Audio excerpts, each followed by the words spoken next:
మనం ఈరోజు అటిక మామిడాకు పప్పు చేసుకుందాము.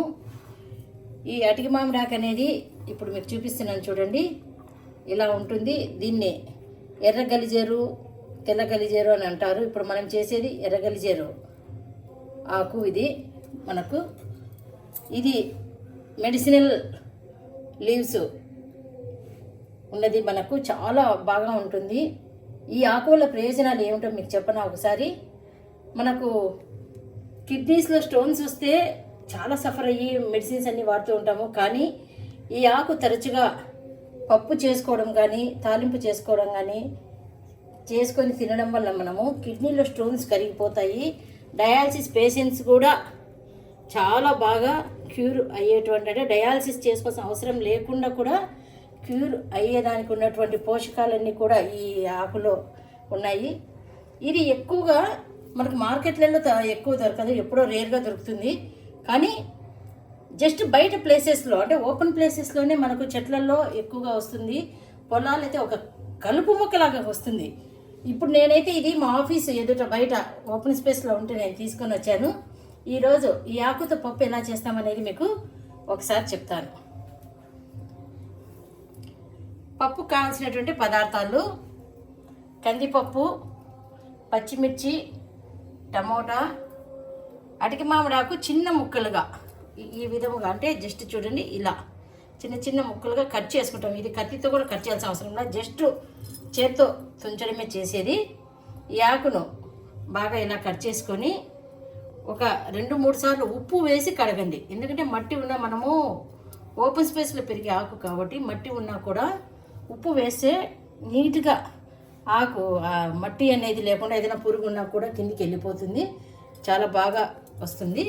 దీనితో పాటు పసుపు, ఉప్పు, చింతపండు ఇవన్నీ కూడా మనము పప్పుకు తీసుకుందాం.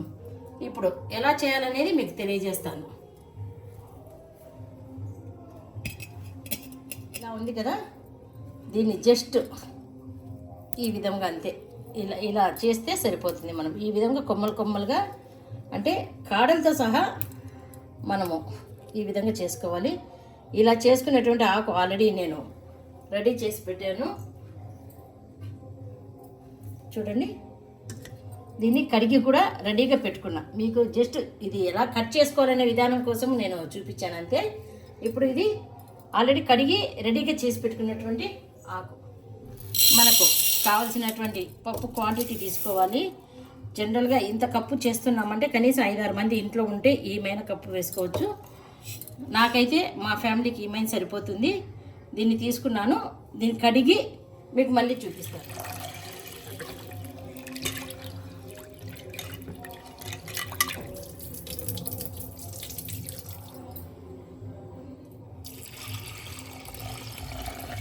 మనకు సరిపడా నీళ్ళు వేసుకోవాలి. అంటే ఎక్కువగా వేస్తే కుక్కర్లో ఒక్కోసారి బయటకు వస్తాయి కాబట్టి కొద్దిగా తక్కువలోనే వేసుకోండి. దీనికి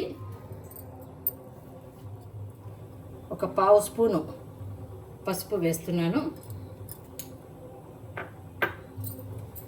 పచ్చిమిర్చి కడిగి నేనైతే ఇట్లా పొడుగా వేయడం లేదు, ఎందుకంటే ఎనిపినప్పుడు ఏమవుతుందంటే పచ్చిమిర్చి ఉంటాయి కాబట్టి కొద్దిగా సన్నగా కట్ చేసుకొని ఈ విధంగా చేసుకుంటే ఏమవుతుందంటే కూరలో బాగా కలిసిపోతుంది. మనం పొడుగా వేసామనుకోండి కొద్దిగా పచ్చిమిర్చిగా, అంటే సరిగా మెదక్కుండా ఉంటుంది. పంటి కింద కారం ఎక్కువైపోయి మనం తినడానికి కూడా ఇబ్బంది పడతాం. చూడండి ఎలా వేస్తున్నాను.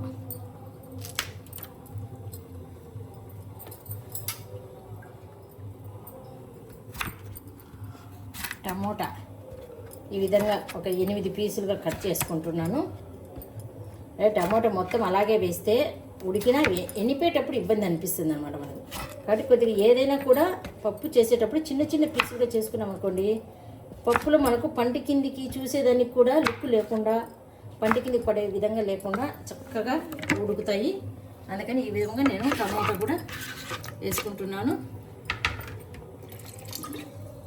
చూడండి, కందిపప్పు వేశాను, టమోటా, పచ్చిమిర్చి వేశాను. పప్పుకు ఎప్పుడైనా జస్ట్ ఇవి వేసి చింతపండు వేస్తే టమోటా పప్పు అవుతుంది. కానీ దీని కాంబినేషన్ కింద మనము ఏ ఆకుకూర వేస్తామో ఆ పప్పు కింద వస్తుంది. ఈరోజు అయితే మనము అటిక మామిడి ఆకు వేస్తున్నాం. ఇది రాయలసీమలో అయితే అటిక మామిడి ఆకు అని అంటారు. చూసేదానికి చాలా ఎక్కువ వేసినట్లు అనిపిస్తుంది, కానీ ఉడికితే కొద్దిగా అవుతుంది. కాబట్టి మనం దాన్ని బట్టి మనం ఆకు వేసుకోవాల్సి వస్తుంది. ఇప్పుడు ఒక గిన్నె ఇలా పెట్టి చింతపండు నేను ఇలా తీసుకున్నాను. ఇది క్లీన్ చేసేసి గిన్నెలో పెడుతున్నాను. ఇలా గిన్నెలో పెట్టడానికి కారణం ఏమంటే కందిపప్పుకు పులుపు తగిలితే పూర్తి నీట్గా ఉడకదు. అందుకని అలా సపరేట్ పెట్టేసేసి చింతపండును కొద్దిగా నీళ్ళు వేసేసి కుక్కరింగా స్టవ్ మీద పెట్టేస్తాం. ఇప్పుడు ఒక 3 విజిల్లు వచ్చేదాకా మనము కుక్కర్ను స్టవ్ మీద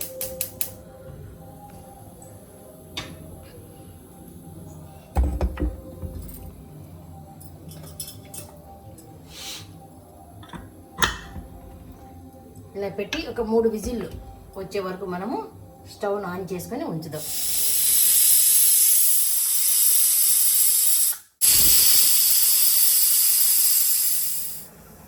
మూడు విజిల్స్ వచ్చేసాయి. స్టవ్ ఆఫ్ చేసి ఒక 5 నిమిషాలు మనం విజిల్ తీయకూడదు. ఇది వెంటనే తీస్తే పైకి ఎగురుతుంది, ప్లస్ ఒక్కొక్కసారి మూత కూడా ఎగిరిపోతుంది.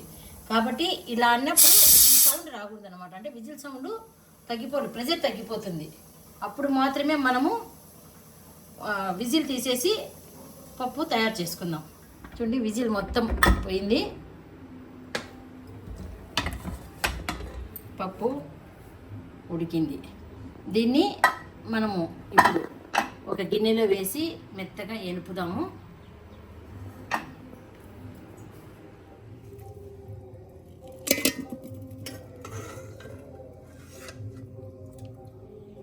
కందిపప్పు మొత్తం వేయకుండా ఫస్ట్ ఈ విధంగా పచ్చిమిర్చి, టమోటా, ఆకు సపరేట్ వేసుకోవాలి. మనము నీరంతా కూడా వంపేసుకున్నాము. డైరెక్ట్ పప్పు కూడా వేస్తే ఎనిపేటప్పుడు పచ్చిమిర్చి, టమోటా అవి ఎనగవు. కాబట్టి సపరేట్గా కొద్దిగా వేసుకుంటూ ఎనుపుకుంటూ వస్తాం. చూడండి, దీనిలోకి మనము పప్పు చేసేటప్పుడు ఉప్పు వేయలేదు, ఓన్లీ ఉప్పు మాత్రము ఎనిపేటప్పుడు వేస్తున్నాం. అప్పుడు ముందు ఉప్పు వేసామంటే పప్పు సరిగా ఉడకదు. అందువల్ల ఎనిపేటప్పుడు మాత్రమే ఉప్పు వేస్తాము. చింతపండును వేస్తున్నాను.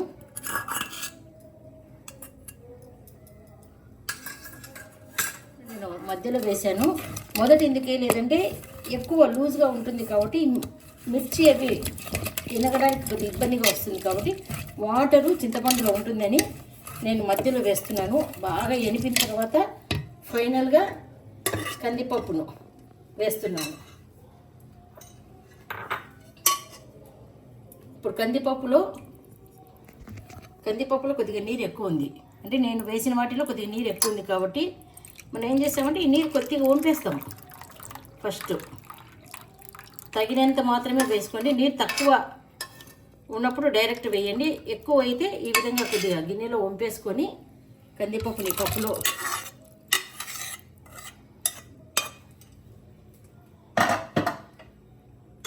వేసి బాగా ఎనిగిన తర్వాత ఆ వంపేసినటువంటి నీరు కూడా వేసుకోవచ్చు. ఒకవేళ మనకు నీరు ఎక్కువైపోయి ఇలా నీరు ఒక గిన్నెమైన నిలబడింది అనుకోండి, దీంట్లో కాస్త ఉప్పు వేసుకొని మనం ఇది కూడా పప్పుతో పాటు తర్వాత వేసుకుంటే పప్పు చారు చాలా బాగుంటుంది. దీంట్లో అంటే ఒకటేసారి 2గా కూడా మనం చేసుకోవచ్చు. ఇప్పుడు నాకు తగినంత పప్పులో నీరు అయితే నాకు సరిపోయింది ఆల్రెడీ. ఇది కూడా వేసేస్తున్నాను, నాకు సరిపోతుంది. పప్పు కావాల్సినటువంటి తిరగవాతకు కావాల్సినటువంటి ఐటమ్స్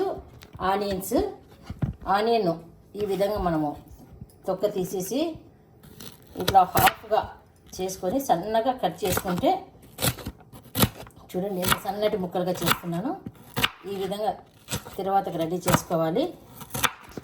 అలాగే వెల్లుల్లి ఈ విధంగా తీసుకున్నాను. వీటిని కొద్దిగా కచ్చా పచ్చాగా దంచుకోవచ్చు. ఈ విధంగా కచ్చా పచ్చాగా దంచుకోవచ్చు, లేదంటే సన్నగా తరిగి కూడా వేసుకోవచ్చు. నేనైతే కొద్దిగా సన్నగా తరుగుతున్నాను. ఈ విధంగా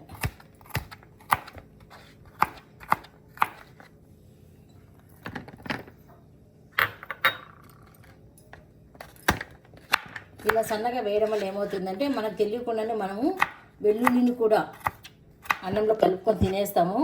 ఇదే పొడుగుగా పెట్టామనుకోండి ఆటోమేటిక్గా పిల్లలు కూడా దాంట్లో తీసేస్తారు. ఇదైతే ఇంత సన్నగా చేయడం వల్ల మనకు కనిపించకుండా మనకు ఆహారంలో తీసుకుంటాము. వెల్లుల్లి చాలా మంచిది ఆహారంలో మనం తీసుకోవడం వల్ల. శరీరంలో ఉన్నటువంటి కొలెస్ట్రాల్ కూడా తగ్గిపోతుంది.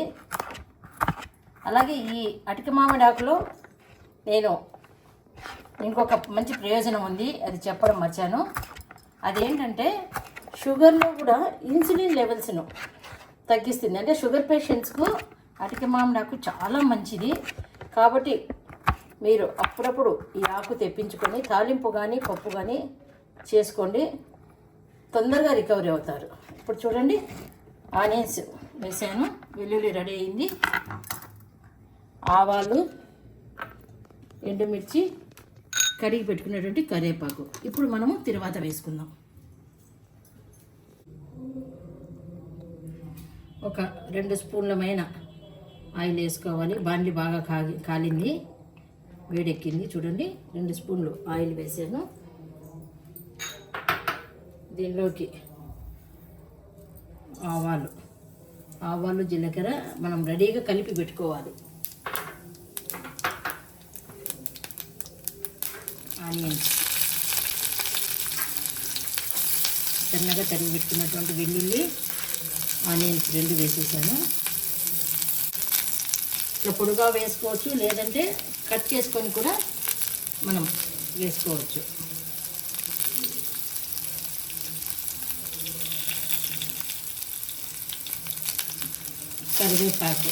కరివేపాకు కూడా బాగా నీళ్ళల్లో బాగా కడిగి పెట్టాను నేను.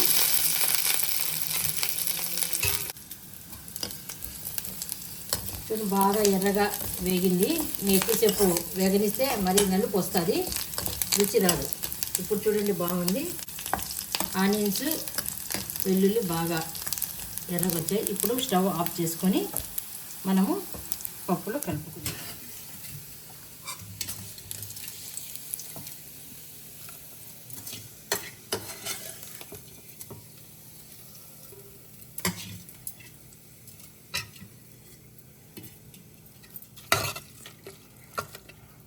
దీన్ని ఒక బౌల్లోకి తీసేసుకొని మనము సర్వ్ చేసుకుందాం.